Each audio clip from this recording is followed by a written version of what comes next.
Life threw the biggest wrench in my life in the past year, and the suffering and the pain were drawn out literally for over a year as I experienced a slow and fast decline in my health to where I just couldn't show up for my loved ones. And no matter how much I knew, nothing worked.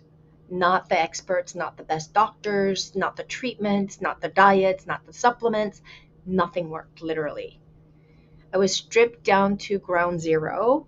I had to go deep within myself to find myself.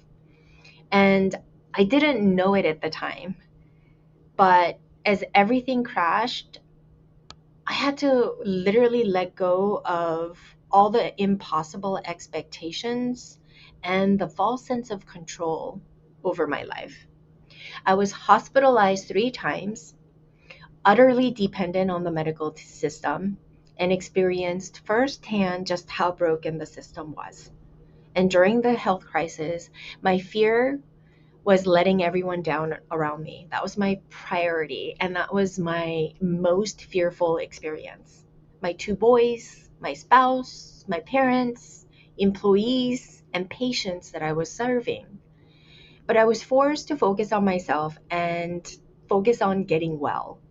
So the journey to health and recovery required me to let go of all the external expectations because I literally had no control and my false sense of control that I never had in the first place.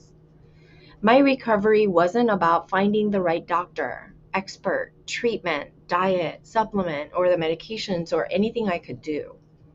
It required me to meditate, move my body when I didn't feel like it, and decide to nurture my aches and pains through my willingness to recover myself.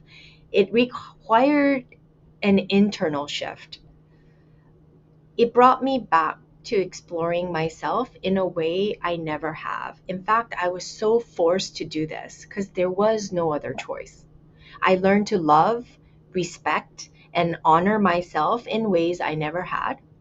I had to learn to quiet my inner voice, constantly criticizing, judging, and berating myself. I needed to finally learn to find my self worth in who I am, not who I was striving to be or who I needed to be or who the world needed to be. Those were all the false limiting beliefs that I was holding on to. Then and only then was I able to nurture my body back to health.